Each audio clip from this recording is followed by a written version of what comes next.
Hello and welcome to a very special episode of Chats, a television podcast.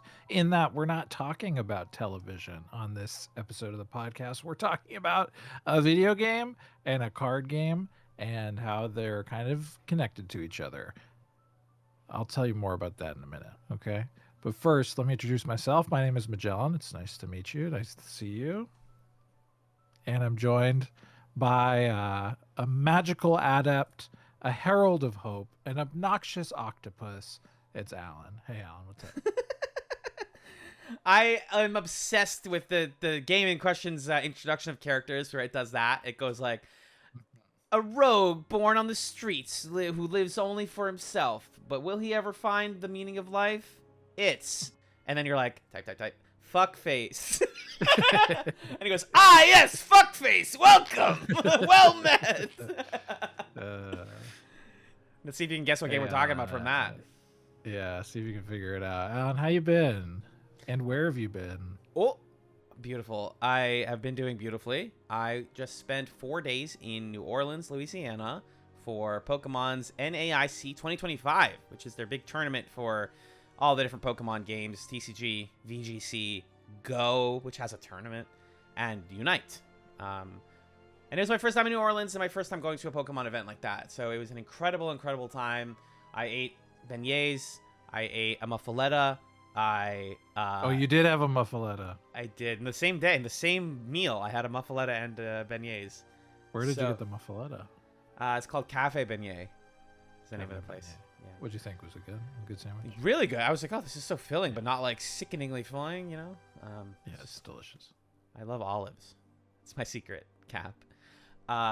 Yeah, it was really great. And it was in New Orleans Pride. I thought the Pride Parade would have been rained out. Apparently it happened and we missed it. They just did it in the rain, which is wild.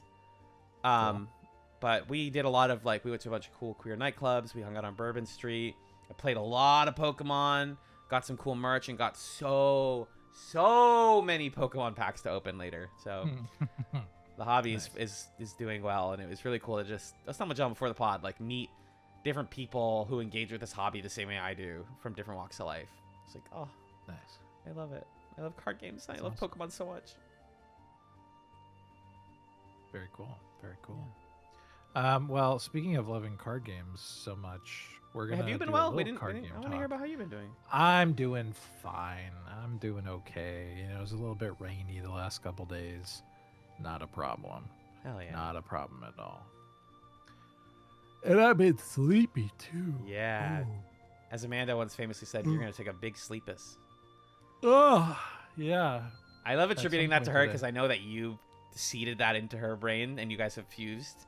So it's kind of like, who said it really? Chicken or the egg? Yeah. Guess which one's the egg, listener? Bruh.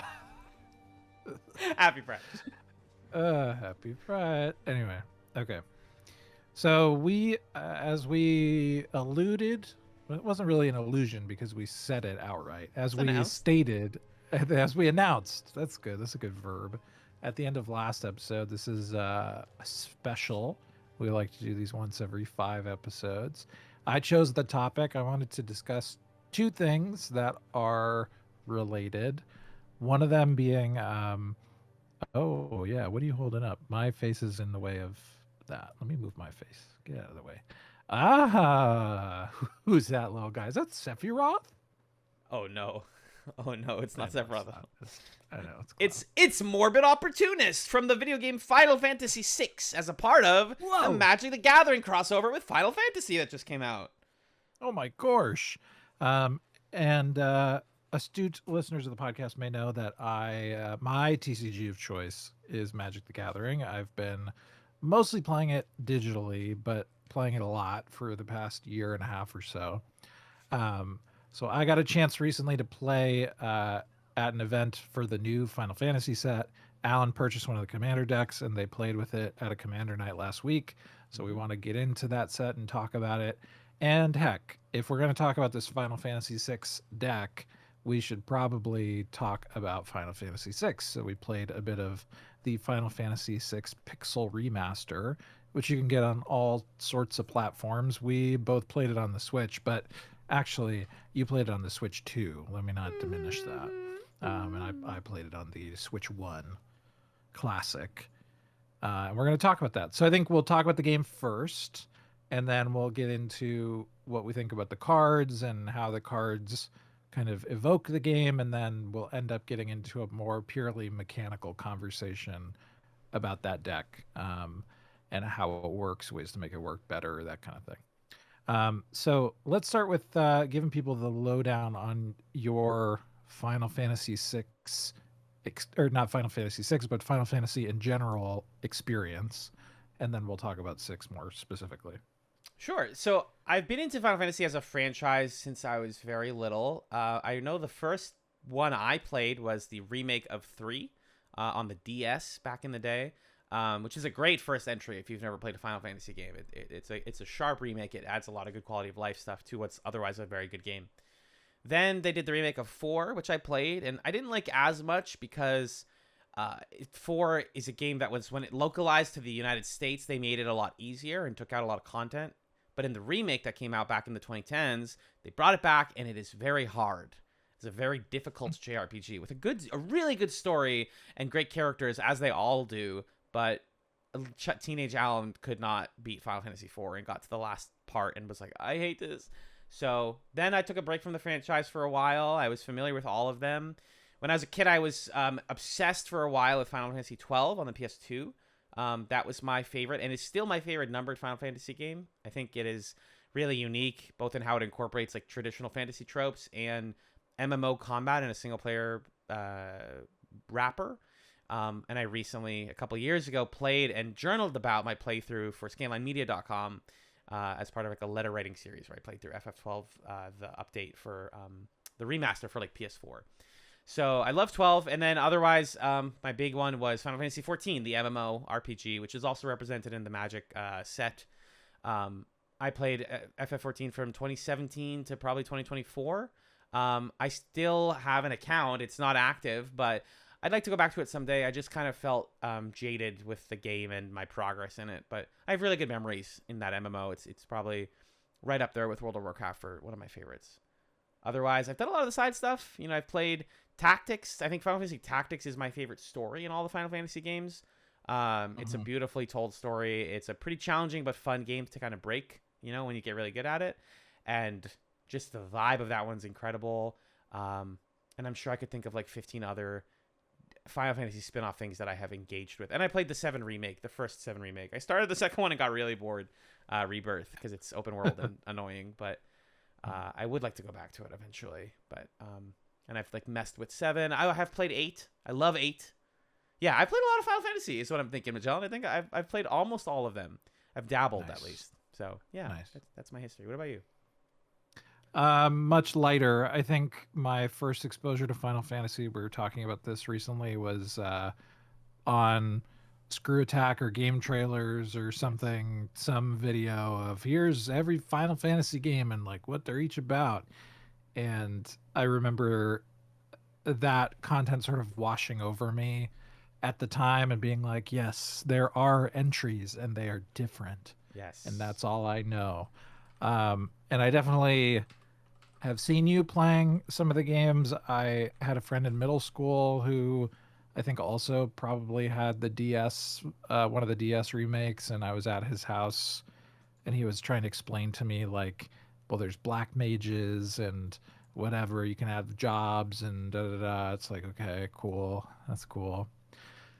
So I've been kind of aware of it, but I ended up mostly playing a lot of Western RPGs in my video game playing heyday, and have been introduced to JRPGs a little bit more, mostly through some of the games that we played on Super Smash Echoes. Like we played Earthbound, and that was kind of like probably the game that was closest in experience to Final Fantasy VI that I've played before.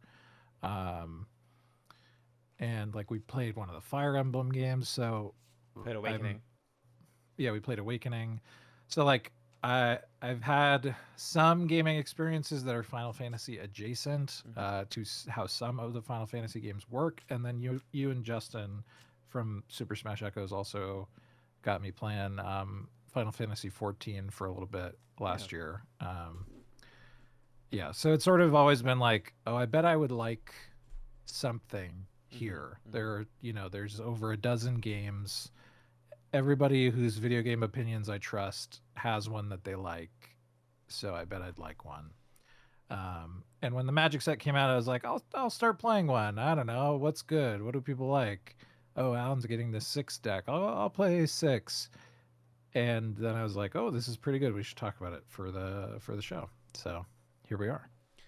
Yeah, 6 is one of the ones I had always wanted to play because it's got a very good reputation. It's the last 2D numbered entry before they switched to Mm-hmm. the PlayStation with the obviously very well regarded FF7. Um, it has a lot of famous moments. I'd say going into 6, all I really knew though was okay, a lot of party members, a Yep. unique take on classes. Because in this Mm-hmm. game, every character you get is a different class, and they all play completely differently under the same wrapper of attack, ability, item, defend. Mm-hmm. And I knew there was an opera scene. That's opera scene's iconic Yeah, for a lot of reasons, and you seem to have you had the pleasure of getting to that scene in your playthrough, which I'm I did. I excited to did. hear about.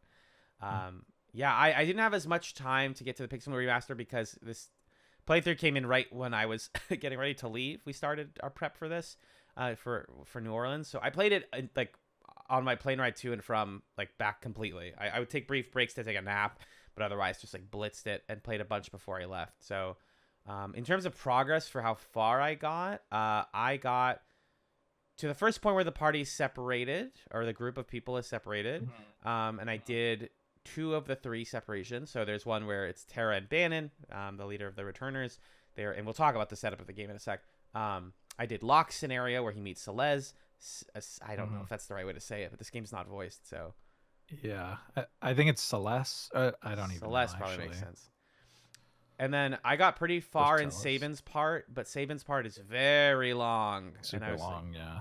so I got right up to where you go to the Veld and you can recruit Gao, the sort of Yeah. wild child Tarzan kid. And as soon as I peeked at a guide throughout this because I know all of the 2D, especially 2D Final Fantasies, you can benefit from just like having a guide handy. You don't need it, but it's like it's Yeah. just nice.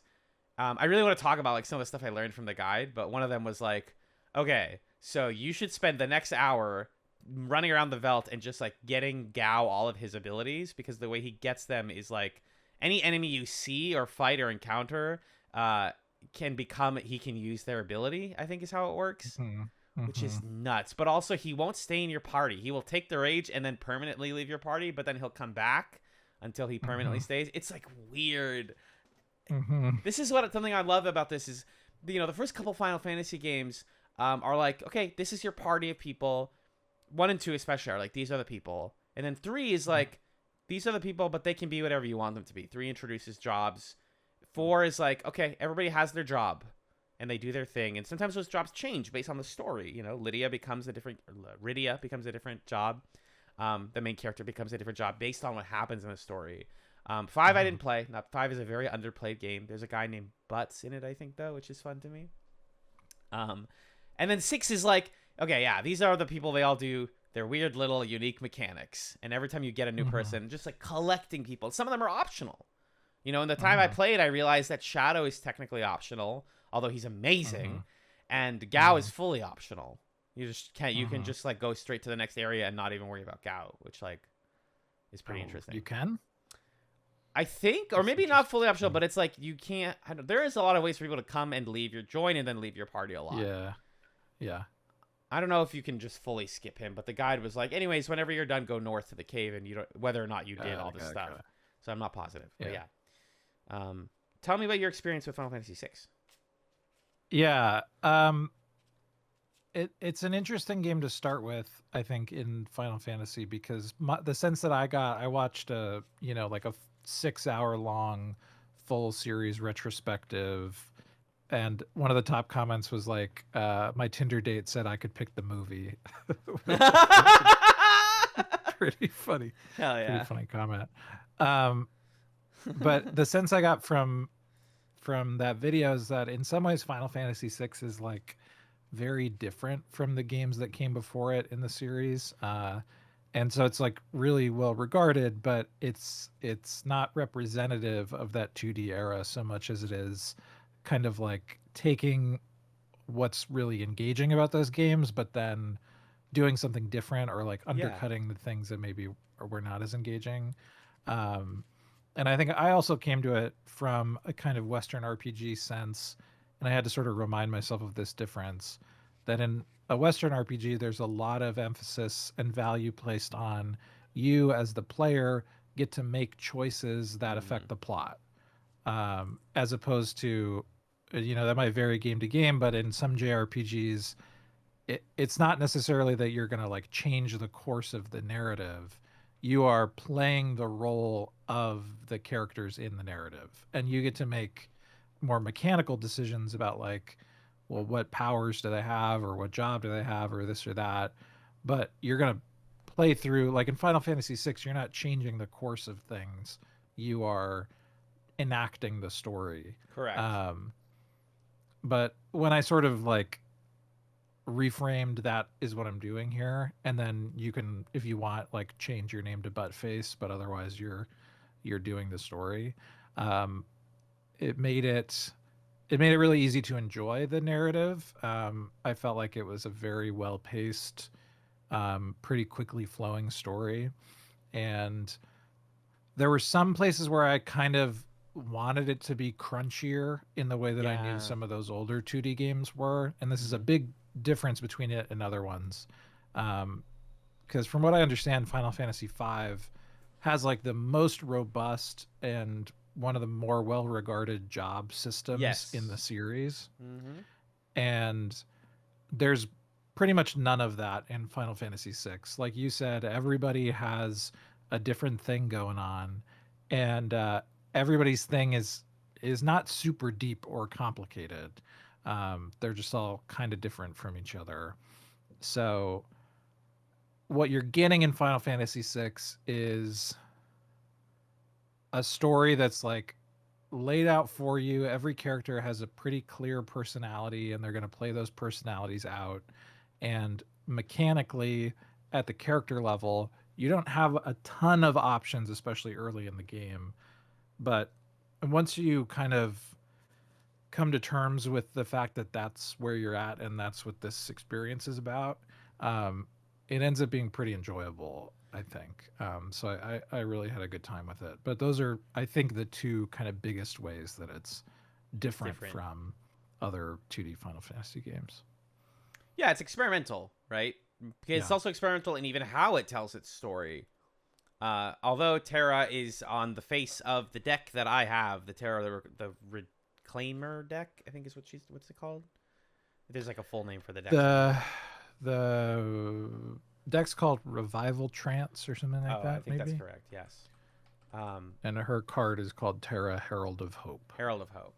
in Um, that deck. Yeah. she's the first person you play as. She's the person the story starts being focused on, but very quickly it's like, oh, actually, the person who rescued her is pretty cool. Oh, well, actually, he helped someone else, and she's pretty cool. Oh, actually, there's this whole story about an empire that you haven't really thought about, and this guy works for the villain, and he's pretty. It's just like the part I'm at in the game. They're just still like laying out all of those chess pieces, and I like all of them, but it has felt like a series of little vignettes, and it hasn't cohered into one story yet. Yes.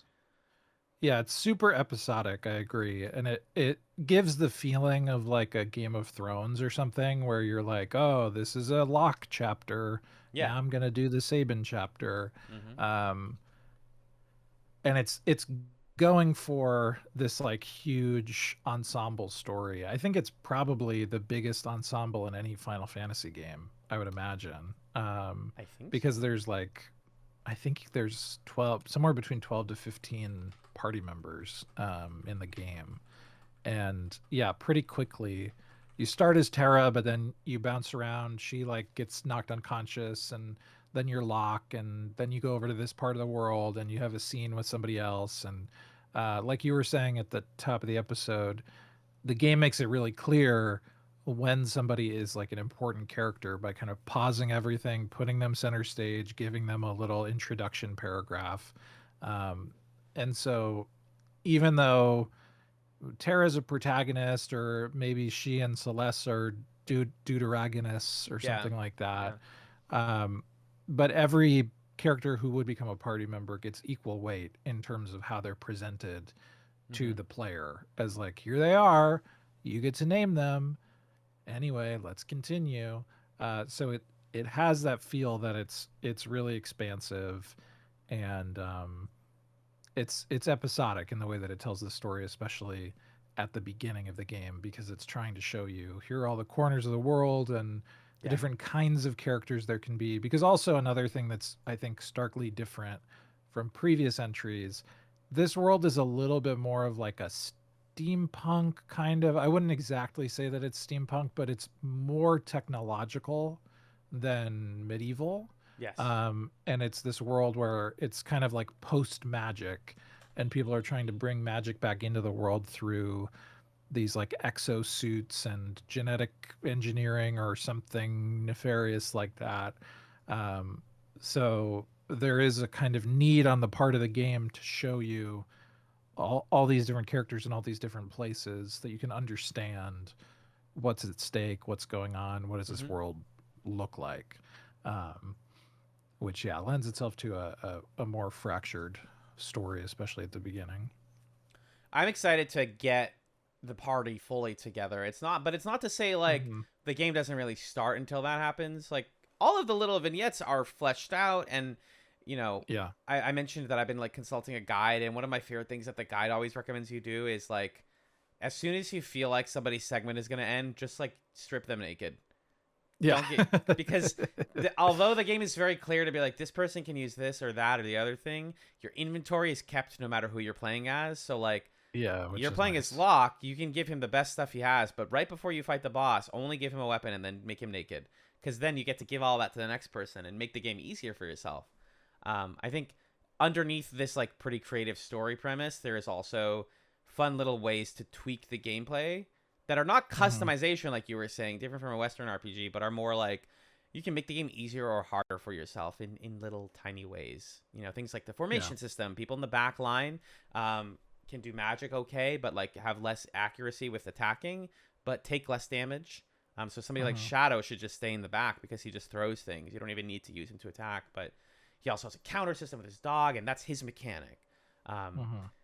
I want to talk about my favorite party member, Sabin. I think Sabin is a Sure. delightful little man. Yeah, so let's talk about characters that we meet and what we think of them. um so we'll talk about Terra in a little bit. We mentioned Locke, who's the second party member that you meet. Mm-hmm. You meet Edgar, who's Sabin's twin brother. And there's Sabin. So Edgar's kind of like king of this little fiefdom in called Figaro, and his brother Sabin is kind of the prodigal son. He's like gone out to the woods to train to become a monk, and where Edgar is a bit more, clean cut and sort of like oh, what's the word? Uh, my God, like, oh, you're a ladies' man. It's a Suave. name of a Uh, guy, like a Spanish guy, uh, like you're a real ladies' man. Casanova, I think is what I'm Casanova. trying to think of. Sure, sure. Um, he's more of a Casanova, and Sabin is sort of like an E Honda, but like nice and hot E kind of thing. Honda. Like whatever. He's strong. I'm thinking of Zangief. He's like a Zangief. Oh, sure. Yeah, Yeah. there's all it's all like mixes of things. Nobody's exactly one thing, and they get Yeah. even in the little bit I played. It's relatively little. It was like 6 hours. Uh, those archetypes start to shift. So like Yeah. Edgar Yeah. starts out as like, what if a king was good and not evil? Mhm. And then it's like, well, he also has his problems with family. He's got a complicated relationship with his brother, a complicated relationship to the monarchy. It's all being set up. They do a really, really good job setting up Edgar's table, and his relationship to his brother. But Yeah. I didn't get a feel for his combat potential until right when we got separated, because he can Mhm. use tools, and a lot of those tools are like guaranteed poison the entire enemy party or guaranteed like multi-hit attacks every turn. Like you can really, it's kind of like, what am I allowed to use as much as I want? Are these items that I'm going to throw away, or are these like just more attacks? And for Edgar, it's like, no, these are all just different tools he has. Yeah. Yeah. Yeah. The game gives you a little guidance of like, here's how you do this. If it's like a new mechanic that needs to be explained to you, but it doesn't explain, yeah, what's consumable, or how do you make those decisions about when to use certain things. Yeah, yeah. Like Saban has these sort of monk martial arts powers that you use fighting game inputs Blitzes. to do his blitz moves. And it's like, wait, there's not like a MP for blitz moves. He can just do this every single turn. I guess I'm just always going to do this.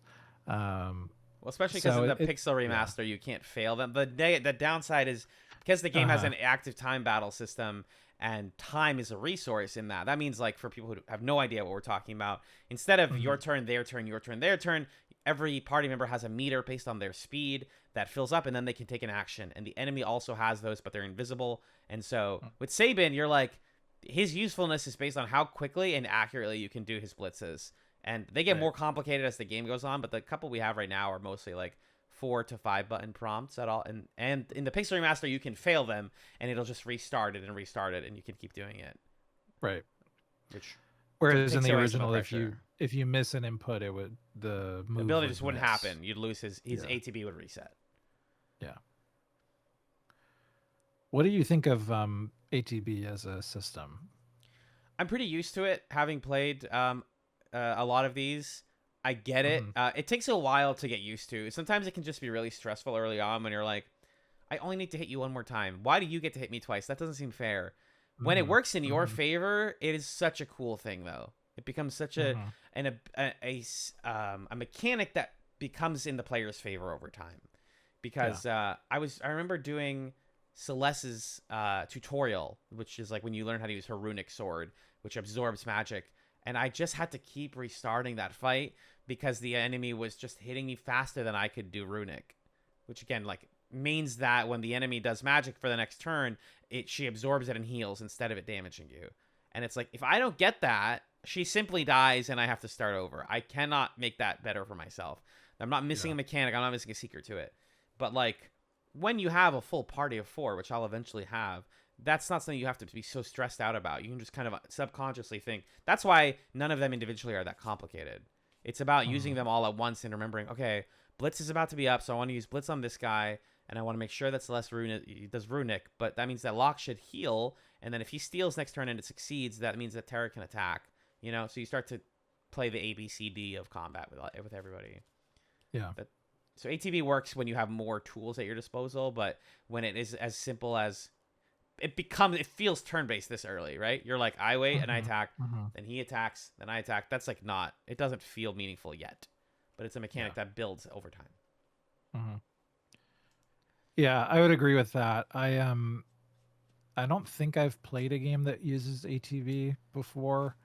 Um, so I mean, it sort of feels like playing an MMO and your moves are on a cooldown or something like that. So I've played games where I've had to do that sort of thinking, I suppose.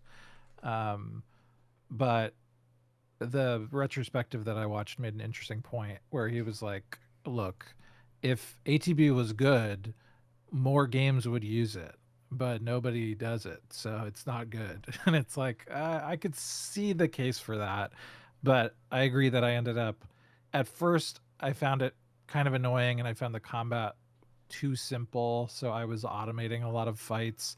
I also just hate random encounters as a thing.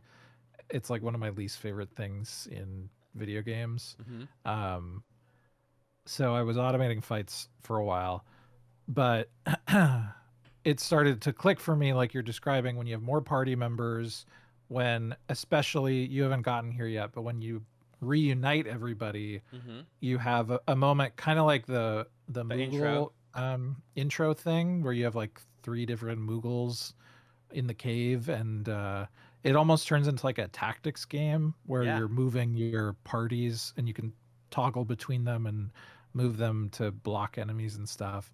And so you have to decide, okay, who's going to go with whom and party up. Like if Celeste is on this team, I probably don't need Terra with her because I want to have like the magic healing powers in multiple parties.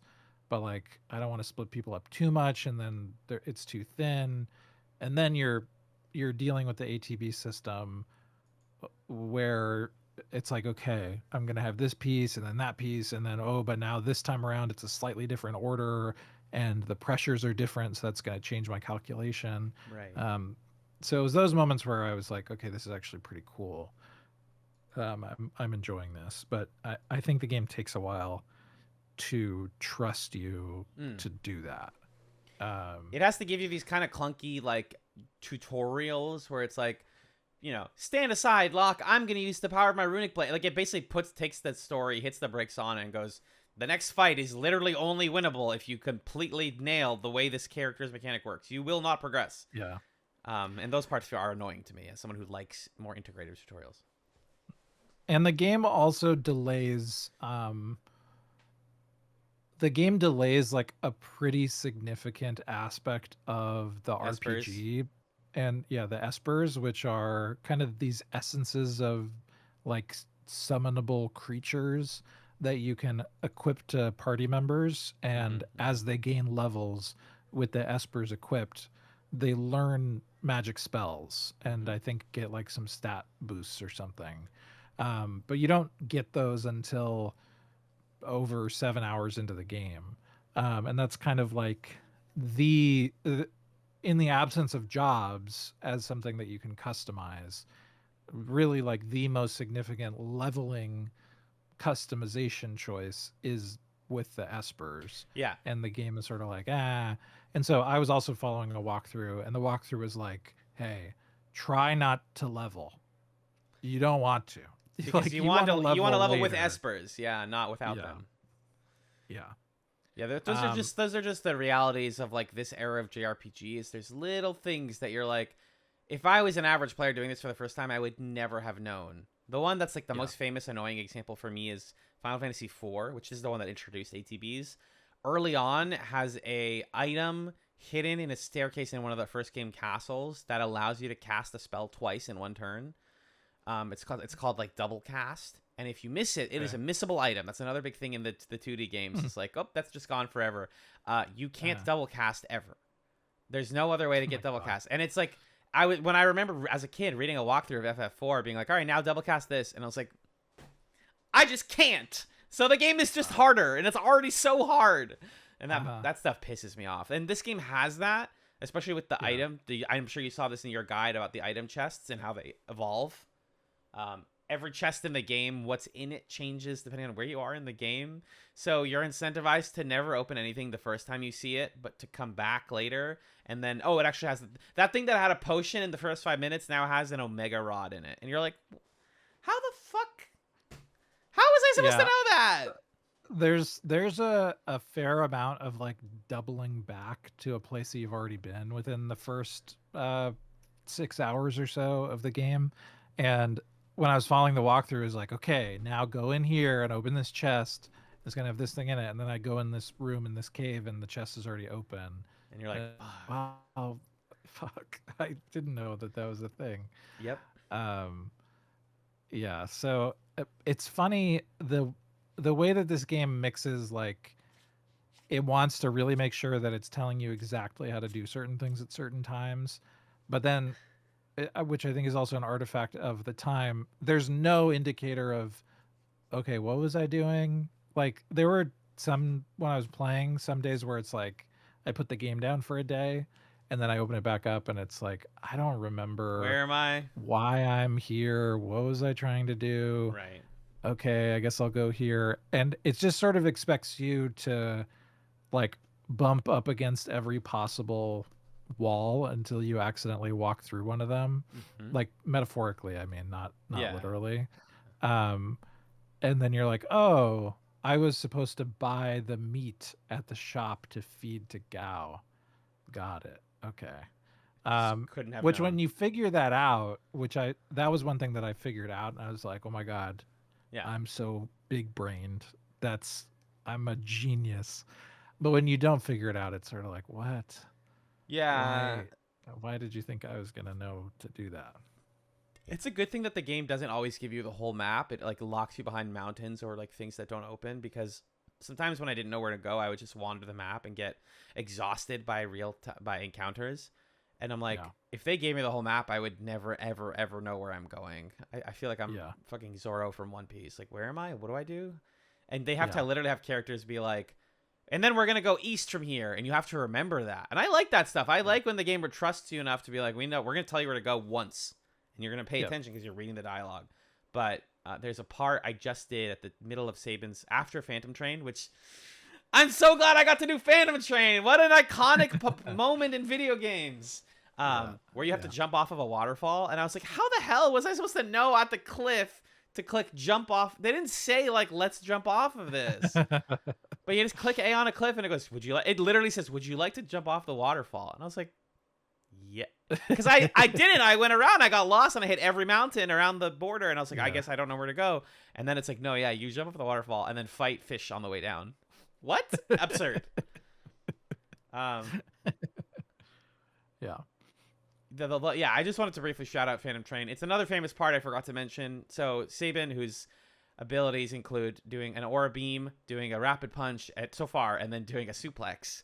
The Phantom Train is a really weird side bit that you do with him and Cyan, the samurai cool guy, and Shadow if you have him, and then a recruitable ghost that can be sent out to suicide kill anyone, which is so kick-ass. The final boss of it is you fight the Phantom Train. It talks to you and says, "You will not escape the forest of dreams." And the Phantom Train is weak to suplex. So you can see, this is like one of the Final Fantasy VI memes. You suplex a train. It is in fact not a secret thing. It's not a side thing. It is the mechanic of that fight is you should use Saban to suplex the train. I love it. It's so funny when it happens. It felt like when I had a beignet for the first time. And I was like, oh, the thing! I did the thing in the place. I feel like I played the game. Yeah. That part is super fun. It's a wacky interlude. What if you just hung out with a bunch of ghosts? Some of them are hostile. Some of them sell you stuff. Some of them serve you food. Yeah. It's like, and why did we go on a Phantom Train? Well, because we were in the woods. Why are we in the woods? Because it was there. I don't know. We were walking around. Like, there's not really a reason just because it's to cool. Be there. It's just cool. Yeah. A lot of the early going here, it sort of feels like the first half of a first season of anime where a lot of the things are like filler just so that you can see the characters do the things that they're good at doing and see them talk to each other a little bit. And then the show's like, okay, now that you have the vibe, we're going to do like the main plot. Let's tell a story now. Yeah, totally. Yeah. I'm having a lot of fun with it. This is a great game to finally go back and play. And the Pixel Remaster is a good way to play it. I was concerned. I tried an emulator version, but it was based on the United States Super Nintendo one, which has a god-awful translation. Oh, really? The part at the beginning of the game where you're with Terra, and you have those two soldiers. What are their names, Magellan? In the Pixel, it was Wedge and like Biggs or something. It was like Star Wars names. Right, it's Biggs and Wedge. That's correct. In the English Super Nintendo one, it's Vix and Wedge. They just didn't. They mistranslated the Star Wars reference. It's like, no, that's that's the whole joke. Come on. So Vix and Wedge. That's as soon as I saw that, I was like, no. Also, that opening's so evocative. I want it to be well translated because it's an evocative, well written opener. So and then there's like a version where they like smooth, like the mobile phone version that smooths out all the sprites. I don't like that one because it looks ugly. I think the Pixel one is good. It's cool also to mix between old music and new music. The new music is like so epic and so beautifully composed. And if you get to the opera scene listener, do the new one because they voiced it. They voiced it. Although there is something charming about hearing the original Pixel. You should still look up the original one. The original, but I switch back and forth. I'm like, oh, let's listen to the old music. It's got a charm to it. Final Fantasy VI. Yeah. Super fun stuff. Any other thoughts on specific moments from that before we talk about how some of the cards represent it? No, I think my last big note in my notes here was like, this game just has a really good tone balance. Final Fantasy always deals with like silly and serious at the same time, but we talked about how absurd Phantom Train is, and that scene ends with this. We didn't talk about this game. This game is as old as I am. the beautiful moment where Cyan sees his family board the Phantom train Yeah. and that he can't stop it. I like almost cried, and I was like, we just Yep. fought a bunch of ghosts on a train and suplexed the train, and then we get off, and he goes, "My son, my wife, no!" And then he's just quiet, and then the game just transitions to Yeah. the next scene, and you're like, "Fuck, that is amazing." So the balance of like very, very dark, very sad, mixed with like farcical, traditional comedy is handled super duper well in this game. I love it. Yeah. And we didn't talk about him much, but I think that's exemplified in the antagonist of the game, Kefka, Yeah. who in some ways is, oh, just a silly jester, tee hee hee, but is also sadistic and maniacal and takes it upon himself to like poison an entire town's worth of people. So they do a good job there too of balancing like, okay, am I scared of this guy? Am I laughing at him? And not to spoil anything, but you know, they they like put you in that position where you're kind of on the edge of not sure if things are serious or silly to then like really fuck you up halfway through the Yeah. game and be like, no, it's real serious now, which I think is pretty smart. We can chase Kefka around the military camp and be like, "Stop hitting me!" Bop, bop, bop. You just keep hitting him and running away, Mm-hmm. and then he poisons the water supply, and you watch a bunch of people die. You're like, Yeah, "Whoa, whoa." Okay, we're playing the yeah, same game. yeah. Fun stuff. Super fun. Let's talk about some of the cards and the decks. So, uh, if you at home are a fan of Final Fantasy VI and you want to know every card in the new Magic Final Fantasy set that is Final Fantasy VI related, there's a fun little thing you can do. If you go to scryfall.com, which is Mm-hmm. like a database of Magic the Gathering cards, and you type in a tag, which is their like syntax for how they do art tags related to the art of a card. So if you do a tag colon ff6, it'll filter the database and show you every card that is a reference to Final Fantasy VI, Mm. which is pretty cool. And a lot of those are from the Commander Precon Revival Trance, which is heralded by Terra, Herald of Hope. Mm-hmm. Um, okay, so to what do people need to know generally? When Magic releases a new set, they'll release a draftable set that can be played in the sort of the format's called standard, but like typical 60 card 1v1 formats. And usually those sets are somewhere in the neighborhood of 400, 3 to 400, 500 cards at most, mostly new cards. Yes. And then they'll also release a set of pre-constructed decks for the format Commander, which is a multiplayer format, up to 4 players, each person with a 100 card deck that has one card as the commander. It's a legendary creature that can be played essentially at any time. And people like to create a deck that's kind of like themed around that character, brings out what's cool about that character. And so they'll pre-construct usually about 4 decks that people can just go to the game store and purchase. One of the 4 is themed after Final Fantasy VI and has pretty much every party member in the deck represented in card form. Correct. Um, so, so you played Commander with this Commander deck. What was that experience like for you? It was great. I had a really lovely time. My local game store doesn't do Pokemon stuff, and I've always begrudged that. And there are Magic and Warhammer are their main bread and butter. And so as soon as I got this and I had it settled and sleeved and ready to go, I was like, wow, I can finally go to my local store for the first time and not go to freaking Cambridge, Mass to play a game. And I was like, oh, you guys have Tuesday Night Commander. Like, what do I need to know? And they're like, just bring a deck. Tell us you're new, and someone will play with you. So I go in, and there's one guy, and he's got like a bunch of decks in front of him. And I'm like, hey, I'm new. I got the pre-con. Do you want to play with me? And he's like, yeah, absolutely. I'd love to. I'll bring. I have a pre-con. I'll play a pre-con against you. Oh, that's nice. And then another guy sat down, and then another guy sat down, and they were all like, hey, can we play? And I was like, yes. This just became a 4-person commander game We would instantaneously. like to play. It was exactly. It was the fucking Wii commercial. I was like, oh my god, everyone wants to play with me, and like, I was talking to a friend of the pod, May Louise, about this night because they work at a card store and play a lot of Magic as well.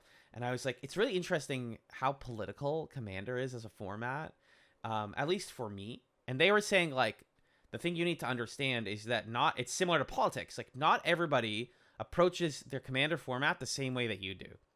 So like, in an ideal world, I'm playing with people who, like me, enjoy the cards and want to do fun plays. Some people are like, you talked before on the Magic Pod that we did about like the different types of Magic player. We had one guy in there who clearly was like, I kind of just want to win. And then he left early with like, he was winning and then he had to go. So he scooped. But that guy was the one person who was not in the mood to like be silly and have fun. And it was like, can we just like do it? And he's like, if you attack me, I'm going to kill your character. I'm just telling you beforehand, if you do attack phase and you do it again, like, that was when I talk about politics. It's like, some people don't want to do politics. They don't want to like do a deal.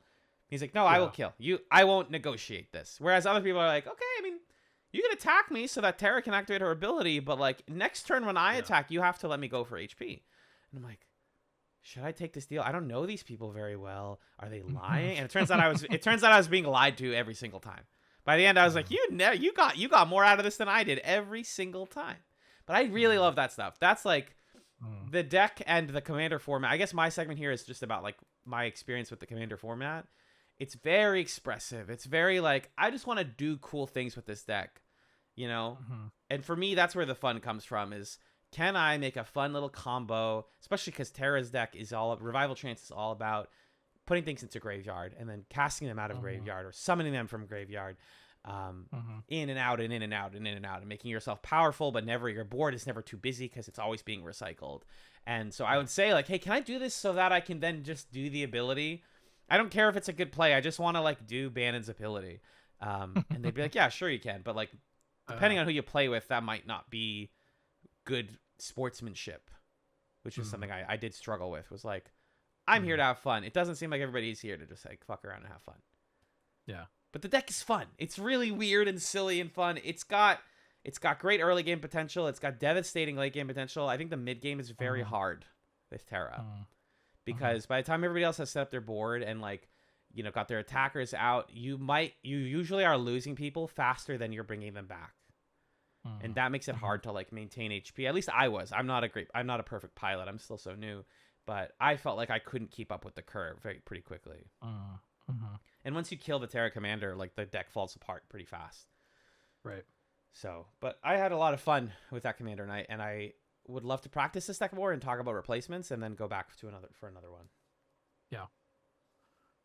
Yeah, it's I was interested in your experience because Commander is such an odd format. What I was thinking about the other day is comparing it to fighting games, and like 60 card Magic formats are kind of like Tekken, where it's like you sort of pick your character and what they're good at and you learn them. You're probably going to pick a character who's like meta viable and figure out what are the optimal ways to use this particular character. And everybody goes into those matches like, I am trying to defeat you. That is my goal in this fight. And Commander is more like Super Smash Brothers, where it's like, that's so accurate. Whoa. Like, some people are playing it so seriously. Yes, some people are playing it so seriously. Some people are like, no, I want to go on the racetrack that hits you when you fall down, and I want to throw bombs at you and use the hammer and be Baby Peach or whatever the whole time.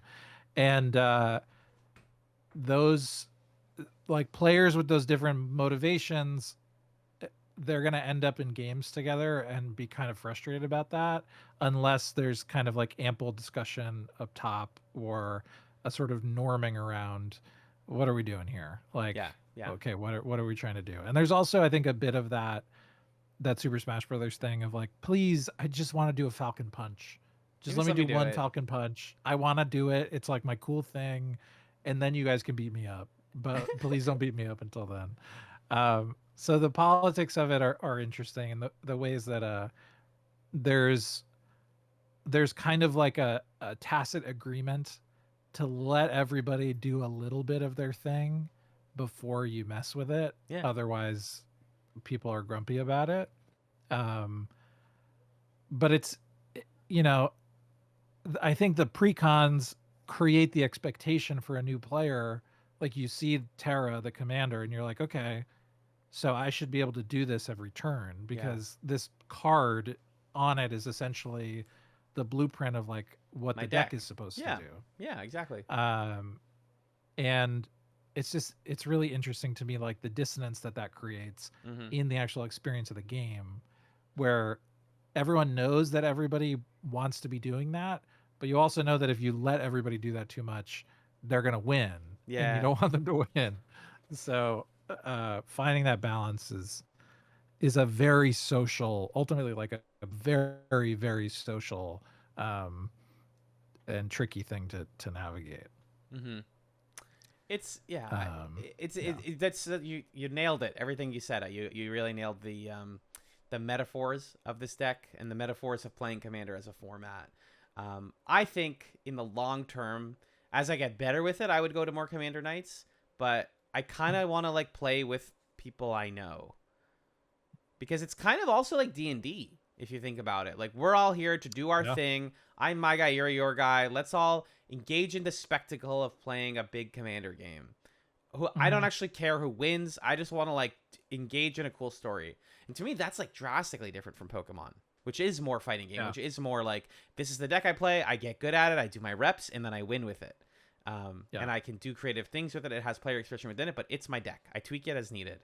And this is Yeah. like, because it's 100 cards, you're just not like in Pokemon. So much of it is about um, exactly how many of each card you have, because you only have 4 copies, and so you're like, Right. I need like a high percentage chance that I draw into card something that thins out my deck early, and so I will Hmm. include more of those. Whereas in this, because you have so many, and you're only getting 7 to start with, and then 1 per turn, uh, you're just gonna have a whole game where you don't see like 2/3 of your deck. I Yeah. barely saw anything in the freaking time I played.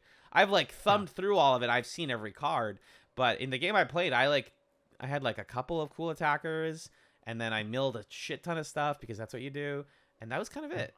You know, you just Yeah. it's like, oh, I guess even 100 cards is enough to give you every game will feel meaningfully different. Is what I'm getting at. Yeah. Yeah. And every, which I think lends to this sort of thing where it's like you're a fan of Final Fantasy or Final Fantasy 6, and so because there's so many cards in the deck and you don't see it, game to game you're going to see only a fraction of them, it's like going to be delightful for you as the player of that deck Mm-hmm. because it's like, oh shit, here's Locke. I Mm-hmm. haven't gotten to play a game where I use Locke. Let me try out his ability. Whoa, this feels just like how he plays in the game. This is really fun. So I think in some ways Commander is I serves a dropped my cards. really Speed talking. uh, Commander serves a really special purpose in that way, where you can either play a deck or create a deck that's meant to be a love letter to an idea or Yeah. to a property, to a way of telling a story. And it can be a very expressive Yes. format. Um, and they do that with these precons. And they also, with the comparison to Pokemon decks will play differently from each other, but there are certain things that are just fundamental to how to successfully play a Pokemon deck. Yeah. Whereas Magic decks, I mean, there is some sameness to Commander decks, but there's a bit more like ludo narrative variety, I think. And you can have a deck like this one where the game plan is get stuff into my graveyard and then bring it back. And the reason that it's like that is because that's how Final Fantasy VI works as a game. Everything goes to shit. The world is fucking destroyed. And then it's like we have to rebuild from the ashes and try to conquer our enemies. Exactly. Um, so it's cool to see not just the individual cards paying homage to the characters and to the things that they do, but also like the way that the deck functions is meant to evoke something about the themes of the game that it's representing. So I thought they did a pretty good job with that with Yeah. this deck. Yeah, we talked in the other Magic slash Pokemon episode about like the Doctor Who card, River Song, Mm-hmm. and how it's one of the coolest Mm-hmm. like mechanic as storytelling things. And like everything in this, and especially the more I play of the game, I'm like, oh, that is clever. Oh, like Locke has a steal thing Mm-hmm. because Locke steals in the game, or oh, Desolate Mire is like a unique land type that like adds but also removes, like in the that part of the game, Mm-hmm. or like the art of the swamp looks like the swamp where the Phantom Train is. It's just like Mm-hmm. both knowing the property enhances your enjoyment of the deck and vice versa. Yes. Yeah, there were moments when I was playing the game, like I would meet, you know, a cyan, and then I would go look up the cyan card and be like, oh, yeah, okay, I'm kind of getting a feel for who this guy is. Then go back to the game, understand him a little bit, and then I feel like I understand the card even better. Um, so it's fun. It was kind of like another kind of walkthrough Yeah. in a way. Where these cards gave me a preview of, well, what is it that this character is going to do? Because Cyan, his card, he was my favorite party member, I think, besides Terra and Celeste. Yeah. Um, He's very good. but his card is like, it costs less to cast him for every creature in your graveyard. He has double strike, which means he can hit first and hit again. Yeah, just And like his he has like a Bushido. Right. And then whenever one or more creature cards leave your graveyard, he gets stronger. So there's this thing about like He's he defined by wants to death. he's defined by death, like he wants to take revenge when he sees his loved ones come back for even a moment, he becomes stronger. And like there's so much about who he is, not just as a character in the game mechanically, but also as a character in the game thematically that's here in the card. So it was really cool to like see him, get a sense of him, see the card, get a sense of the card, see him more in the game, be like, oh, I didn't even understand how good this card was at representing him until I played even more of the game. Um, so I thought they did a great job with some of the cards here. Were there any individual cards that jumped out at you as like, ooh, I really like either ones that you got to play or ones that you looked at in the deck Yes. that you thought Yes. were good examples of that? I think Bannon the Returner's Later was the first card that I was like, oh, I can cook with this. And using the ability Prey, which in the game is just like party heal. It's like kind of a broken party heal because it costs nothing. But that's that's why you don't keep him for the entire game. Once during each of your turns, you may cast a creature spell from among cards in your graveyard that were put there from anywhere other than the battlefield this turn. So the thing about it is like, if you just had somebody die, then Bannon's awesome. If you didn't, or like a creature, or get to go to graveyard, then he's awesome. He works really great with Terra in that way. She puts people into there. She mills people. He can use their ability. The problem is that like Bannon, this is what I'm talking about, where like the mid game felt really bad for a while. Is you might spend a long time not drawing a creature or not milling a creature, and then you're like, man, and he's only 2 mana, so I get it. He's not supposed to be like a game changer, but the card falls off hard when you're not actually getting the creatures you want. But it synergizes well, so I like that. My favorite card from the set, and I didn't get to play it, but the card text and the image of it are so good, is Suplex. Because I'm like, okay, how do you communicate the idea of Suplex in the game being that like Saban lifts the sprite of the other person, takes them off screen, and then drops them headfirst into the ground for 1,000,000 damage. And choose one. Suplex deals 3 damage to target creature. If that creature would die this turn, instead exile it. Or exile target artifact. You are gone. You have been eliminated. Either I planned ahead and Suplex you at the right time to get the kill, or you are not enough of a threat, but I want you out of here. You're gone. And I cost 2 mana. It's a beautiful card. The art of it is Saban running towards the Phantom Train, about to throw it. If I was Rizzo Coach, I would immediately make this. This is like the first card I would make. Yeah. Yeah, the art's awesome. And like they do this something that's so hard to accomplish, which is technically speaking, in the game of Magic, this is not necessarily an amazing card. It's like a decent card in a draft format, or if you're like building around it in a deck. But Yes. it's a common card. It's like a little expensive for what it does. Uh huh. Um, but it still comes across as being really cool, and it does exactly what the suplex does, which is like if it's a creature you can hurt them, Hmm. but if your opponent is able to like attack you with a big ship or something, you can do to it what Saban did to the train and just like poof, it's gone. Like they could have the biggest scariest artifact creature Yes. and it's out of there, um which is really great. Yeah, it's just it's, again, very expressive card.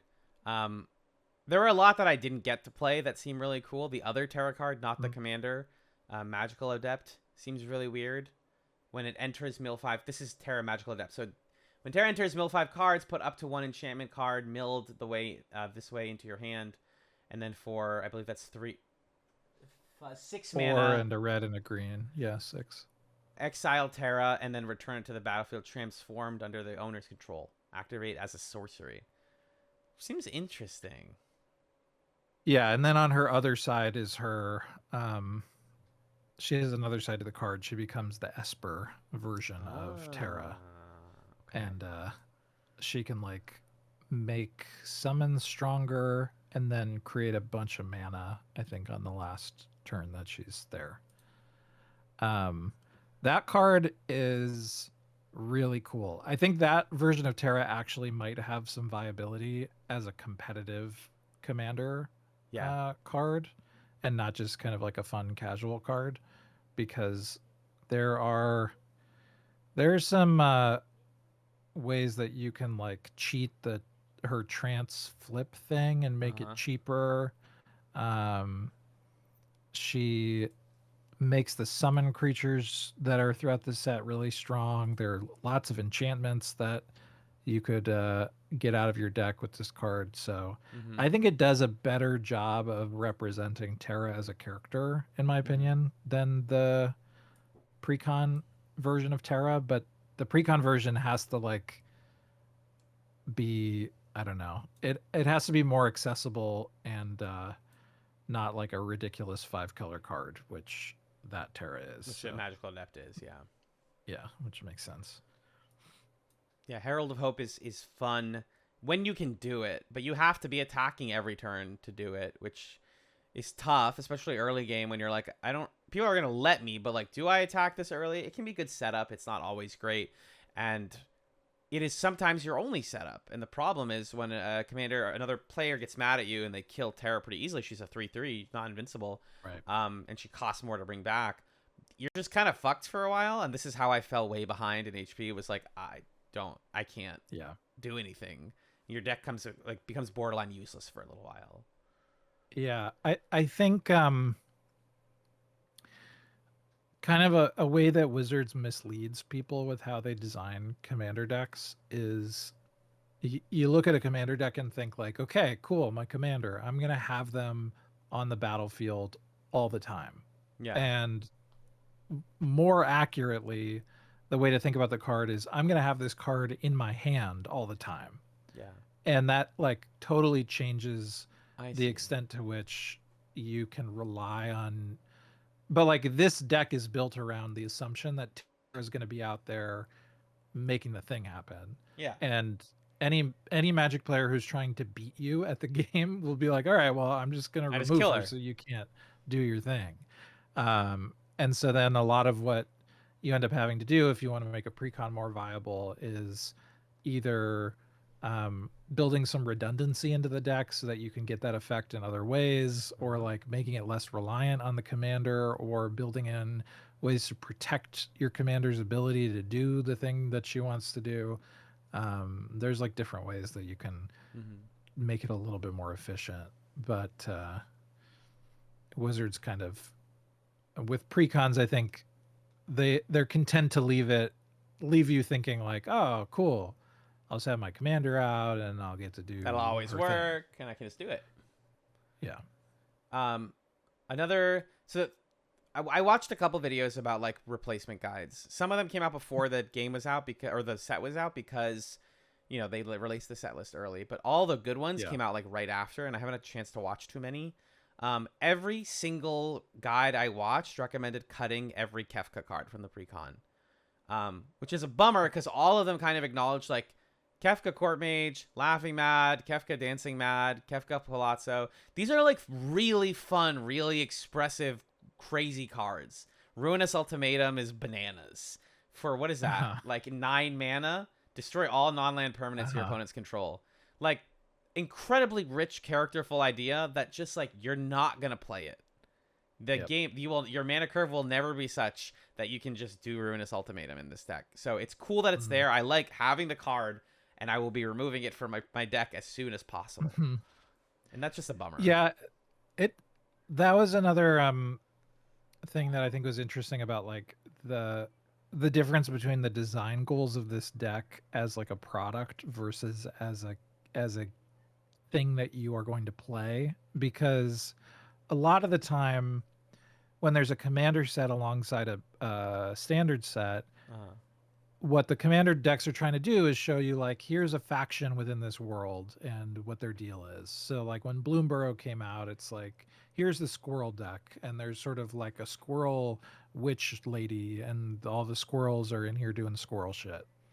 But this deck, it's not a returners deck, it's a Final Fantasy VI deck. Yeah. And so there's this pressure on the people putting together the deck where they have to represent the whole game and not just like one faction with a cohesive style or way of approaching things.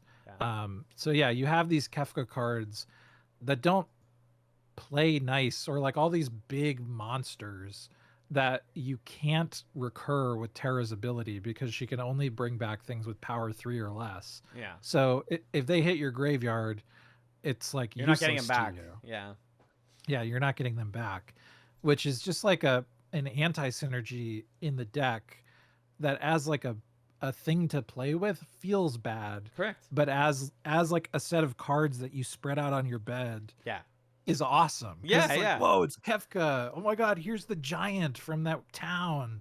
Oh, what the hell? This is amazing. That is exactly right. Yeah, every single guide I read was like, love this card, would love to make a deck around it. It doesn't belong in this precon. And that's part of the thing about it being a product, like you said, is they design precons to have replaceable cards. That's like part of the point is you can play with this out of the box, but not ideally.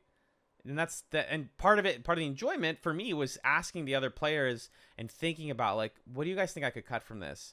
And one of the players actually offered to trade me some really nice replacement cards that I can find at some point and talk about too. Cool. It's funny. One of them, he was like, yeah, you need a better attacker. And then I drew into a better attacker, and he goes, oh, I don't actually know your deck. You totally have one. He didn't need this.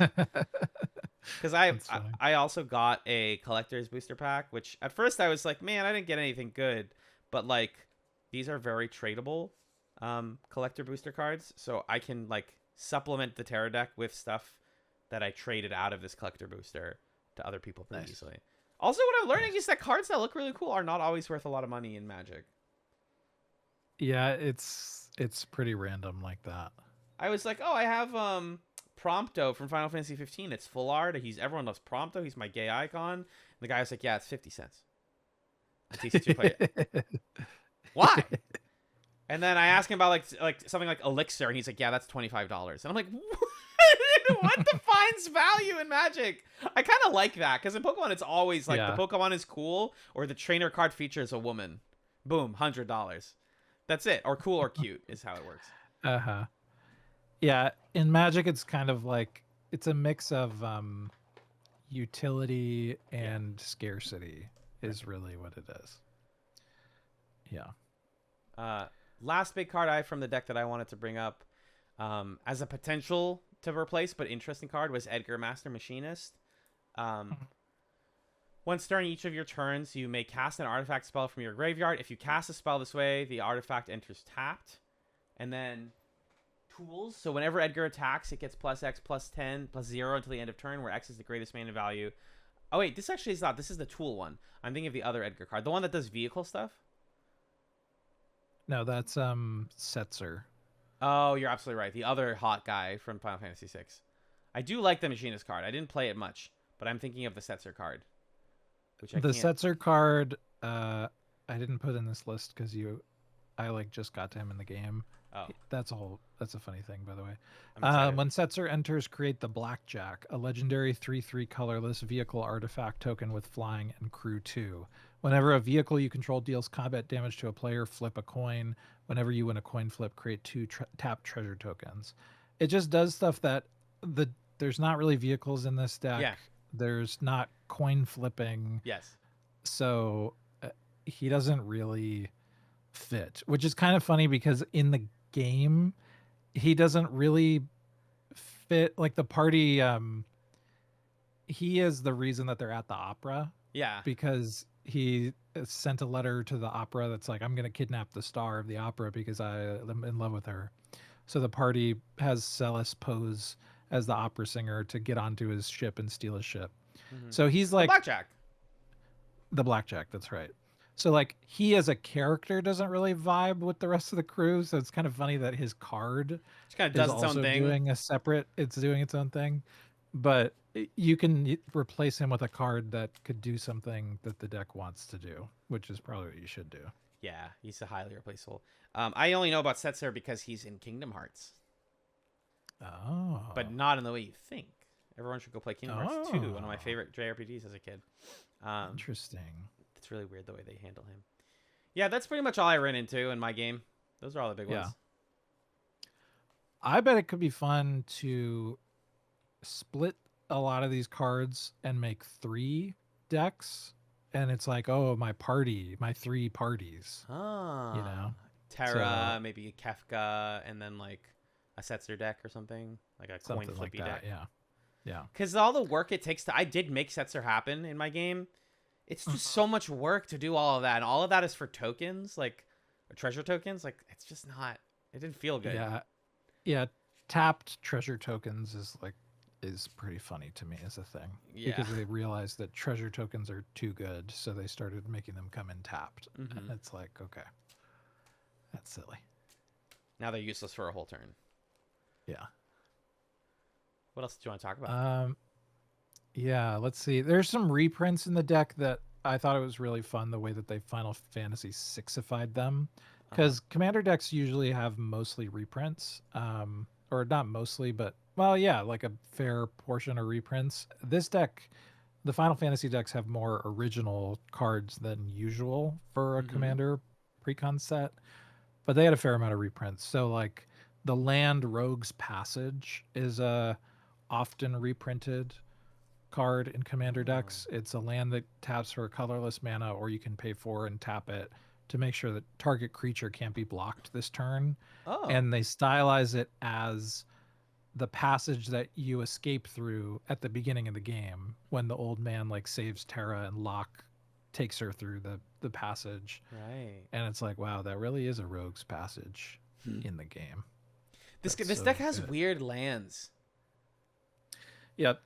That took me a long time to get used to. One of the lands I got on early was like tap, or you have to tap another land to get the mana out of this one, but then this one gives you 2. And I was like, so then it's just functionally 2. Like, why not? I'm tapping 2 to make 2, which at that point like doesn't feel productive, but I'm sure it synergizes in some ways.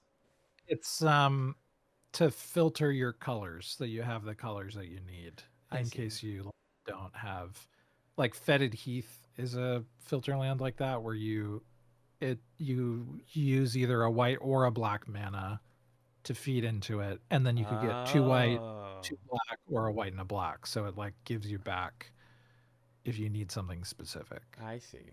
Okay. But yeah, that's like a very mana bases are weird, especially when you need to have 100 cards and you need to have like 35 lands. You start getting some strange ones in there. Some funky lands. Yeah. But I get it. Yeah, that was Desolate Mire. I see the potential of a card like Gal Feral Youth. I think that's another great example of like Wow, you took a really weird mechanic from the game and turned it into a really good mechanic in the card game. Whenever a Yep. Gao attacks, put a ++1 counter on it. At the beginning of each end step, if a card left your graveyard this turn, Gao deals damage equal to its power to each opponent. Like, potentially devastating for 2 mana, but Yeah. again, similar to Bannon, like, it's situational. It might not always be useful, and they're going to probably kill it really fast. Yeah, there's a mix of a lot of the cards, especially the legendary creatures, are payoff cards instead of enabler cards for the thing that the deck wants to do.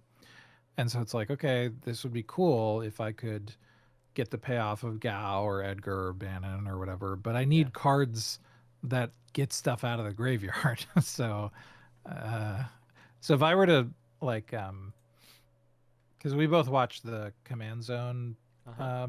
video about this, and I think something that they undersell in their recommendations of like what to bring into the deck after you take stuff out.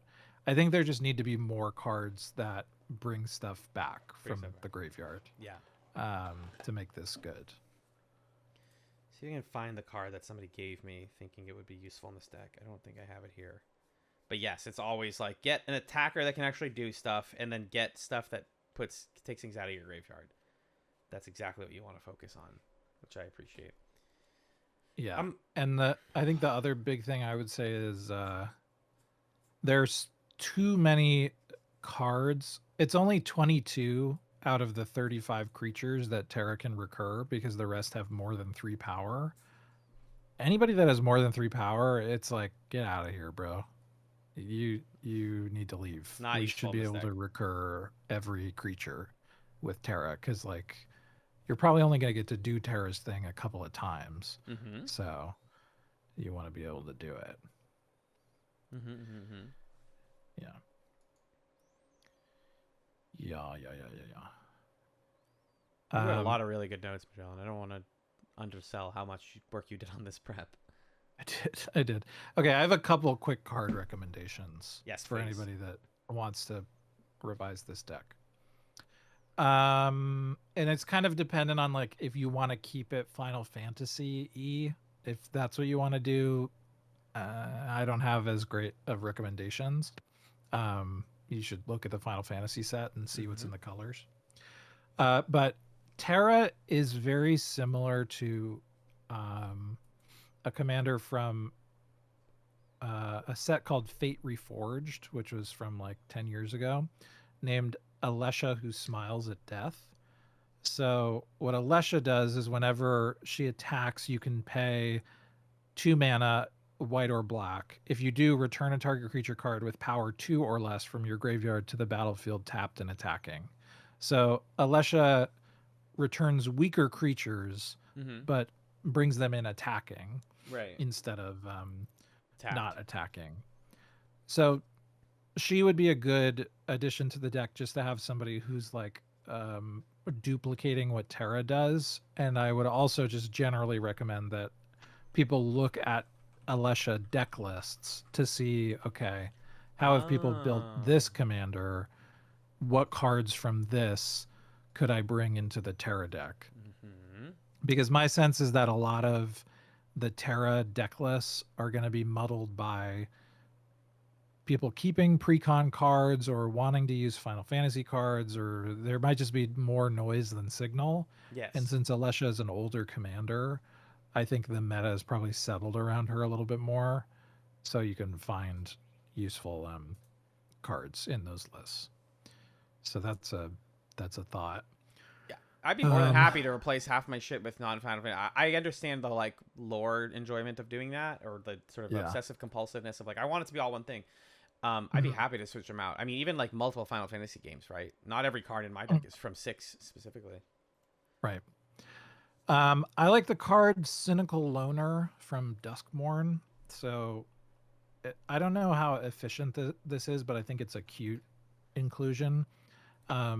It's a card. There's a mechanic in Duskmourn called Survival, which is the creatures do stuff if they're tapped in your second main phase.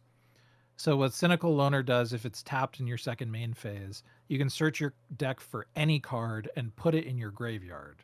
So what I like about that is, since Terra brings creatures tapped, you bring Cynical Loner, and then you can put something in your graveyard that you want to bring back on your next turn.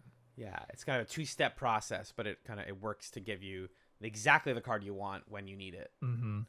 Yeah. Very So interesting. it's not like super efficient, but I think for a casual build of the Terra deck, it can smooth out some of the toolboxiness, which Yeah. I think is the most fun way to build Terra, to make it more of a toolbox where you're able to like choose from a few different options of the creature that you want at any given time.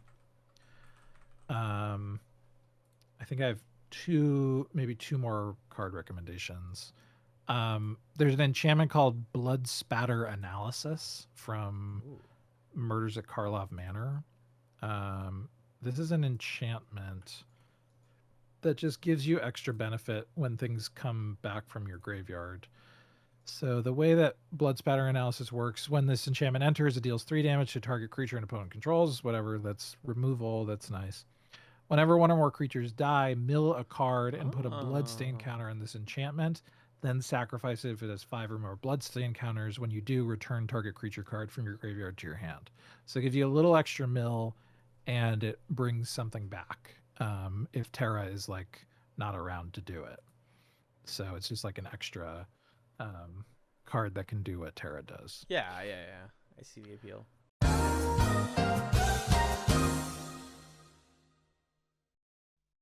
And we're back. Ta-da! My beard fell off.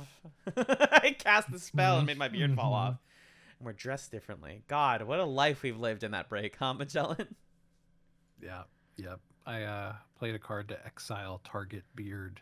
Oh, I was I went to the card store today to try and work on some upgrades that we already talked about and some more that we're about to talk about, and I didn't find any of them, so I'm probably gonna have to have a conversation with John later and make a final list and go on TCG Player and buy more Yeah, Magic cards. yeah, yeah, yeah, It's yeah. okay. It's okay. I gave you the advice between last when we recorded the rest of this episode and now. The Command Zone podcast episode, which I think we started to talk about, is a great look at like what's cool about the deck, what cards you might want to cut. The recommendations that they make for what to add are all good ads, but some of them are expensive. Yes. Like they mentioned Dihada Binder of Wills, which is like a $15-$20 card or something. And I'm of the opinion that like if you're playing a singleton format that has 100 cards and you're mostly playing it casually, you should not spend more than like maybe $3 on a cool card. Mm-hmm. You're Um, just not gonna hit it enough to make that worth you're it. not you're not going to hit it. I think it's only worth it to buy cards like that if you play Commander a lot and you often are like taking decks apart Yeah. and rebuilding them, and Yeah. so you want like some staples that are going to go into like multiple decks over a long period of time. Good point. So, but of their recommendations, I think the best ones, they mention a card called Fear of Missing Out from Duskmorn. Duskmorn, which is a card that benefits from having multiple card types in the graveyard and then can give you an extra combat phase, which is pretty nice because then you can attack with Terra again and Mm-hmm. do The mill again. that stuff one more time, mill again, and bring somebody back from the graveyard. I'm a And milligan. I then, can mill anything. A little crossover. but then a lot of their other recommendations are just kind of like cards that have good enters the battlefield triggers, and those you can kind of just pick and choose what feels fun to you. So Like seasoned what I engineer. did, Seasoned Engineer is an example of that. I don't love it in the deck because then you have to track initiative and know what initiative is, which is like a whole separate mechanic from the Baldur's Gate set. Mm-hmm. Uh, and I think people might find that kind of annoying at the table. So what I did is I put together a Scryfall search that I'll chat you, which is essentially just it's searching cards that are 3 or less power, or maybe exactly 3 power. I did, yeah, cards that are 3 power that are within the colors of it's called Mardu, which is red, white, black, have an enters trigger, and are legal in the commander Oh. format. And you can sort of look at this big old list and just find a couple that you think are fun. And I think that's the way to do it. Very good. Um, one from that list that I really like is a card named Godo Bandit Warlord. Uh, Gesundheit. he's a real muscular dude sitting on a big yak, and when he enters, you can search your library for an equipment card, put it on the battlefield, and then shuffle. And then whenever he attacks, you can then untap it and all of your samurai and have another combat phase.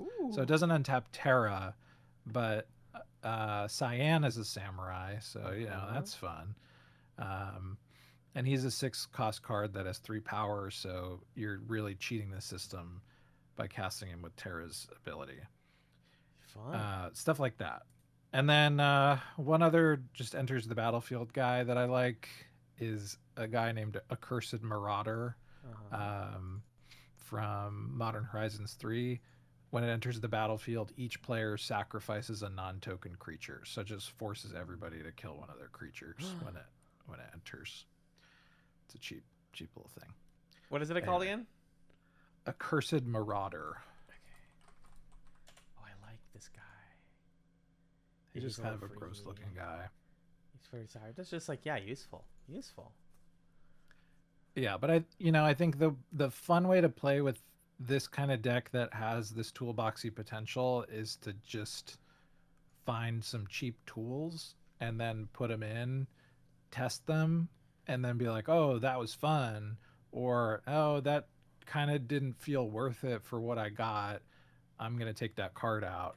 And then if you end up putting in a card that wasn't worth it, you spent like 20 cents or $1 or Yeah. something on it, or you traded somebody to get it, and it's not a big deal. Mm-hmm. So that's my advice. Brilliant. Yeah. Anything else?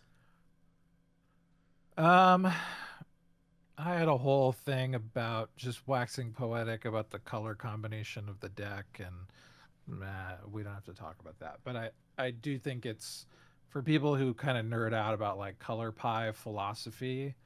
I do find it really interesting that they chose to use red, white, black to represent the good guys and the bad guys of Final Yeah. Fantasy VI, and Oh. what that says about this world that like it's always at conflict. There's no magic, there's no natural growth. Um Mhm. anyway, so Yeah, actually, that's I think the that's um cool. the precon came with some paperwork that I threw away because I'm trying to like get rid of unnecessary paperwork. On the back of it was like, here is why we chose the colors for this deck, and it's exactly what you wrote here. Oh, really? Yes, Cool. like almost for not verbatim, but like, Oh, Empire, good versus evil, returning things back from the dead. The fight against um, overwhelming odds, that kind of thing. It's all there, and they did definitely think about that stuff. So you hit the nail on the head. cool. Nice. Yeah, I was telling Majel between the recordings that like this conversation and this how getting my brain to this headspace has just been very fun for me. Like it's fun to joke about like, yeah, my only commander deck, my only deck, for sure, for sure. I will be really happy and proud when this deck is done and I can do commander nights. I might get into Magic more. I'm letting myself take my time with it, and it's not Yeah, like there's yeah. another set that's going to be this hot for me. Like my coworker today, who I don't think listens to this but is aware of, quote, my Magic the Gathering friend. He was like, yeah, your friend didn't tell you that there's an Avatar set coming out soon? And I was like, and I had this brief moment of panic, and then I was like, wait, like, I like Avatar a lot. Like, I really, really liked it's one of my favorite shows. Mm-hmm. I don't think that's Mm-hmm. actually enough to get me. I say that now. Let's wait till the cards get announced. I don't feel like the last Airbender cards are going to get me, though. Yeah. Yeah, I've been thinking a lot about, because Wizards of the Coast said last year going into this year that essentially, okay, every year we're going to have 6 sets, 3 of them are going to be magic worlds. 3 of them are going to be universes beyond. And everybody's like, what the fuck are you talking about? That's so much. Yeah. And I've been thinking a lot lately about, okay, well, what worlds are going to be interesting enough and cool enough to warrant that, or to Uh-huh. kind of like be able to carry hundreds of cards. Right. And Final Fantasy is kind of the perfect one Mm-hmm. because you get to cherry pick characters and powers and settings and ideas from 16 different games, and create this sort of greatest hits of all the things that people like. Do this thing that feels like an expansive Mm-hmm. retrospective of the series, bring in people who are fans of it. And yeah, I'm not sure what would have that same cachet as Final Fantasy. Like the Marvel stuff, I think people are just marveled out. And Yeah. so I'll really like it when I can make like an X-Men deck. Of course. Um, it'll make me happy to do that, but like, I don't think that's going to feel quite as special as this. Um, Agreed. I don't know. And yeah, Avatar, It's I'm like kind there. of interested, but yeah, I'm not. I I don't think know. I think they can do something fun with the four elements. Like if they want to make a unique gameplay mechanic Yeah, for yeah, bending and like each element because it's right in there, right? You know, with magic, the colors, but that one has some stuff. And then like SpongeBob has a doesn't have an I wouldn't say it's an expansive world. It's a deep world. It's not a wide world in my opinion. It's just like cartoons offer yeah, you a lot of flexibility, I guess. yeah, yeah. So maybe it'll Um, be weird. th- there's only like 5 SpongeBob cards or whatever. Oh, It's it's not kind a of set. different. No, I get really annoyed with people who are like, "There's SpongeBob," and it's like they have these thing called secret layers, which are kind of like special limited release Oh. buy these cards. And when they do a Universes Beyond thing for that, it'll be a set of like 10 cards maybe. And the SpongeBob ones were just all reprints that were reskinned to have SpongeBob characters on them. So Okay. it's like maybe at a commander night somebody will have a SpongeBob card, Yeah. but that's different than if they were like there's a SpongeBob set. Like if there were hundreds of SpongeBob cards, I think that would be pretty ridiculous. That's But so dumb. Okay. That's dumb that people are yeah, mad. Sorry. That's not dumb that they're that's fine that they're doing that. I think it's dumb that people are mad about that. Yeah. I think it makes more sense to be mad about like half of the sets are going to be things other than magic, Yeah. but like the Most Magic things players I other know than are mad about magic, that. yeah, yeah, yeah. But the things other than magic at least are like Final Fantasy, Avatar, Spider-Man, things that like make sense to Yeah. be that big. Hmm. Um, I think the one thing that I might be super jazzed about in a similar way to Final Fantasy would be if they made like a Zelda set. I think Yeah. that would be pretty cool. I don't know if Nintendo would like that, but because they'd be like, "Oh, you're putting us in the same deck as like Murder Right. Slicer," you know. But maybe like a Right. Mario set would go hard, Yeah. or just yeah, So Zelda. let's see. You want to take it to the close? Let's do that. Oh, I learned a fun fact between last time and now also, which is the suplex card that we talked about. Yes. There was like a whole internal back and forth between Wizards and is it Bandai Namco, Square right? Enix. That do Square Enix, the other one that's two names. There's a whole thing between Wizards and Square Enix about the name of that card because Suplex was the original English translation of like the SNES version of Because the it's not called game. Suplex now, right? It's called I forget what it's It's called. called Meteor Strike, which is the a more accurate translation of the Japanese Japanese. name. Mm-hmm. And so Square Enix was like, "No, you can't print a card that says Suplex because that's not what it's called. It's called Meteor Strike." And Wizards was like, but the meme is You Suplex. suplex a Come on." train. You don't meteor strike a train. I get that. Yeah. So there was a whole thing, but Wizards went Huh. out and they were able to call it Suplex, which I think is funny. God bless. Yeah. It's a great card. But yeah, let's take it to the close. So this was our little main feed special for this cycle of episodes. Next time around, we're going to be doing a Trek Chats. So we're going to be Woohoo! talking about half a season of Star Trek Deep Space Nine, the first half of season 6, which starts with episode 1, A Time to Stand, and ends with episode 13, Far Beyond the Stars. So we're going to get some Dominion War stuff for this episode, and then what comes after the Dominion War. We'll see if they thought that far ahead. All right.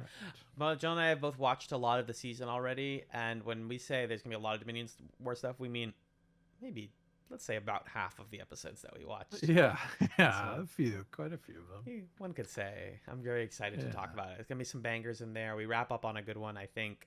I have 3 left. I'll be watching them tomorrow. Nice. Fun stuff. Fun stuff. Fun stuff. Where can people find you online? You can find me on another podcast that I do with my friend Justin called Super Smash Echoes, where we play video games related to characters in the Super Smash Brothers franchise. Super Smash Echoes, check it out. You can also find me on Bluesky, not Magellan.bsky.social. Alan, what about you? You can find me in a couple places. I'm on the Creature Quorum doing the Alola Tourism Committee. It's our Pokemon podcast I do with my friend Six at skinlinemedia.com. Right now we're playing through Pokemon's Ultra Sun and Ultra Moon, which are already getting interesting 2 episodes in. We also do the Garnet Wager every month or so with our friend Nick. That's a Korean game show discussion pod. And I'm done with talking marketing at emailboss.org. I finished. And Hey, congratulations. Thank you. I put in my 2 years. I have my successor lined up. Congratulations to the next host of Talking Marketing. Hosts, plural, more than one person is interested. And I'll be handing off the torch this Saturday to her formally. So, again, that's emailboss.org. I'm also on Bluesky, A. Ibrahim, AIBRAHIM. And I don't know whose turn it is, but I kind of just want to do the plug zone. Do you mind? Sure, go for it. Do the plug zone? Okay, give me Do your thing. a millisecond to find it. Hey, I found it. That was so easy. The trick is to just go to the latest scene of chats and just find it. If you have questions, comments, or concerns for chats, we are you can reach us by email, chatzpod.gmail.com. We are also on Bluesky as a podcast. We're at chatzpod, CHATZPOD. If you have, if you're more of a YouTube podcast listener / viewer, we do a video version now where you can see our faces and our some of my new beardless visage, which is very exciting. Give us a like and a sub on YouTube and leave a comment if you have thoughts or concerns, questions. You can support the pod elsewhere in a few ways. Apple Podcasts and Spotify are the main avenues of reviewing and getting the algorithm in our favor. And in terms of financial support, we'd love if you could check out our Patreon, which is patreon.com/chatspod. That's CHATZPOD. At Patreon, we have tiers at $1, $3, and $5 a month. You can help us out, keep the lights on. You can get bonus content and get your ideas put into a cup, which is sitting right there behind Magellan, that little yellow eyeball cup. And we pull from that cup every month, and we do what you tell us to, whether it's watch something, play something, or do something, or read something. Lots and lots of options, lots of fun over on the Chat's Patreon. Years and years of backlog content, all for you at $3 a month or more. And $5 a month or more gets you all the things I just mentioned, in addition to a thank you at the end of every main feed episode. So as of today, thank you to our $5 plus patrons, who include Amanda, Arthur, Emily, Emrys, Felicia, Jen, Justin, Kyrie, Lee, Marcus, May Louise, Magellan's mom, Nick of the Brothers at Infinite War, Noel, Six, and Stefan. Thank you all so much for supporting chats. If you like our main feed art, it was done by our friend Camilla. She's at Camillastrator on social media. And last but not least, we want to take it to Chatzums, which is our final segment where everybody on the pod recommends at least one thing to the listener to enjoy between now and the next podcast. Magellan, what is or are your Chatsum for this week? I got a little music chatsum for you. This was a recent discovery from, I think it was either a Facebook video or an Instagram video that Amanda sent me, from a band called Strutman Lane, STRUTMAN space LANE. And Strutman Lane kind of has that like Lake Street Dive. Ooh, you said what I want to hear. Sammy Ray and the Friends. You know, Lawrence, kind of the like neo funky indie thing that I enjoy. And they have an eponymous EP from January that has, in particular, 2 songs I'd recommend checking out: Lavender Haze and One of a Kind. One of a Kind was the song in the video that got me to go, oh, let me check this out. That sounds fun. So Oh, Strutman Lavender Lane. Haze Taylor Swift cover. Oh, You didn't well, know? there you go. You're a king. I'm not really hip to the Swifty stuff. That's but valid. there you go. So yeah, Strutman Lane. They have an eponymous EP from January, and then One of a Kind was the song that really hooked me. Sweet. I will check that out. Yeah. What about you? Two quick YouTube-based chatsums for me. My first one I definitely brought up in part one. I don't remember, but I want to formally chatsum the Game Trailers Final Fantasy retrospective. You can find it all on YouTube. Game Trailers defunct website. You can also follow them. They're easy allies on YouTube now. They kind of reformed, and the narrator from all those videos back in the day joined them. So you can check out Easy Allies. They're good. I think I've probably chatted them a long time ago, but the original Game Trailers Final Fantasy retrospective was like in 10-minute chunks that were released over the course of, I think, 2007 or so. And it covers the first 12 Final Fantasy games and every spin-off that was released at the time. And it's such a well-produced little documentary informational series. It's a video essay before a video essay. It's the same one from back in the day. Yeah, I'm telling you, I just watched all of it. It holds up super duper well. And they didn't put it officially on YouTube because they probably can't, but somebody else did. Yeah, it covers everything, and it covers like history and then like story and gameplay of each one. So I actually think if you've never known, or you're like, what is a Final Fantasy? Like everything we've been talking about is going over your head. That retrospective will give you an excellent primer. So big rec to that. And then we're talking about TCG. Nice. So I got one for Final Fantasy and one for TCGs. I have complained before, or I've expressed before that one of the frustrating things about being a Pokemon TCG fan is that there's not a lot of high quality content about the game on YouTube and in podcasts. And I have been digging into a YouTube channel that was recommended to me because of that complaint specifically. He's a user named Tim Danklin, Danklin. I believe he's Australian based on his accent and what I've heard him talk about. And his goal is specifically to make high quality TCG content. He's pretty good. He's quite good. He's won a lot of tournaments. But he's specifically like making exactly what I'm looking for, which is like YouTube content that doesn't just feel like somebody filmed their TCG live game and talked over it, or pros talking on a Discord call. He's making stuff that's funny. He's making rogue decks. He's talking about the meta. He's talking about retro formats and expanded. He does funny stuff. His thumbnails are good. His videos are a good length. Everything. Tim Danklin's doing all the right stuff. I can't recommend him enough if you're curious about the Pokemon TCG and getting more of that into your YouTube algorithm. Nice. Those are my chatsums for this week. Danklin. Oof. He's also funny. Like, he's quite funny. He would make that joke probably. Thank you to Magellan for being the lock to my Celeste, because there might be a little bit of romance there. Steal your heart. Exactly. Yeah, I can't wait. God, that's one of the things I'm most excited about playing more of the game for, to see what's going on with those little freakazoids.